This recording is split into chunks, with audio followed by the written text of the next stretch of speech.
Charles, you've said before, you want to see this Warriors team finish the job before you can say the dynasty is officially back. Now that they're in their 6th finals in 8 years, would you say that's still valid? Absolutely, I agree with myself. Yeah, I think that this is a team, that a couple of years off, they were off, and now they've got the team that's almost like deeper than the original teams. And I just want to say, I look at this as kind of like 2 different dynasties. Like, this is Warriors 2.0, right? Because they still have Dre and Steph and Clay, but they also have depth there. They have Jordan Poole and Andrew Wiggins and Jonathan Kuminga, and these young guys are kind of bringing up the rear here, and it's pretty cool. It's the same dynasty, but we might be seeing an entirely new one born, which is kind of crazy. I know, and I'm glad you mentioned Warriors 2.0, because for me, when you talk about the Warriors dynasty, the 2 guys that come to mind, obviously, Clay, Steph. But someone I feel like who's really emerged as a player who's not only shown up during the regular season, but also shown that he's just as valuable in the 16 games over the 82 is, like you said, Jordan Poole. I really believe he can be the face of this new Warriors era when that time does come. You look at the postseason numbers. He's averaged over 18 points a game. Head coach Steve Kerr has even talked about his work ethic. For me, this is a perfect opportunity, in my opinion, for him to use his platform to prove that, hey, I'm an emerging superstar and I can become a household name when the time comes. Oh, absolutely. And I think that the really cool thing for me is seeing, like, okay, when he's on the court, who do you guard, right? Like, exactly. Obviously, he could lead the second unit, which he's been doing. But also, if you put him in that sort of death lineup with Steph and Clay, like, you double Steph, well, all right, now you're leaving single coverage for these guys. So it's exactly. amazing to see. Exactly. And moving on to thing number 2, so Celtics finals storylines. So Boston is back in the finals for the first time in 12 years, and they're led by 24-year-old superstar Jason Tatum. So, Charles, what does this moment mean for the Celtics franchise, in your opinion? I don't mean to correct you. It is not superstar Jason Tatum yet. It is star. And I think that if we see him explode in this series, I will be happy to deem him superstar. And that's okay, because the team isn't really built for him to be the focal point all the time, right? They have support in Jaylen Brown as the sort of second 1A, 1B kind of situation. But to me, what this means for the Celtics is this culmination of building this team through Danny Ainge for years.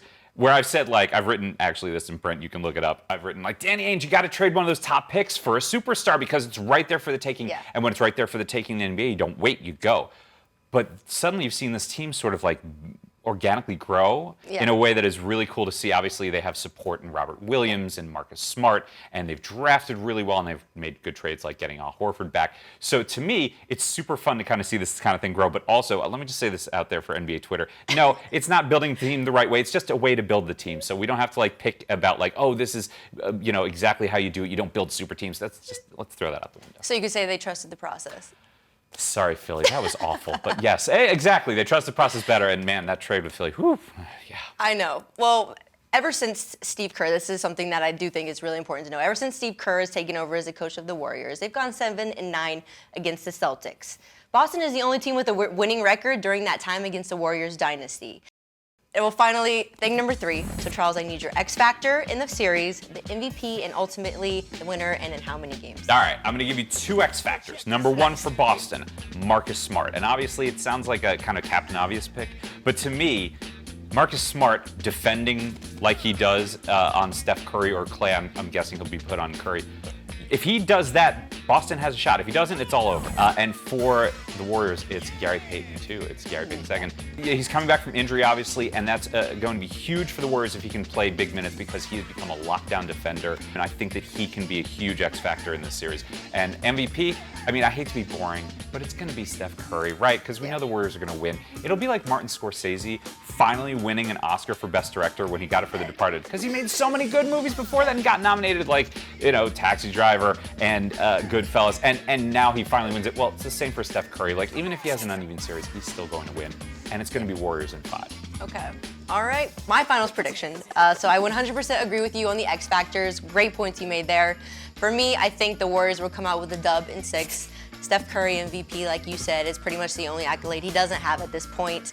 After all the injuries, people counting him out, asking if they're going to be that dynasty again, I think they are going to add yet another chapter to this crazy legacy, legendary era they have for this franchise. So that's my pick.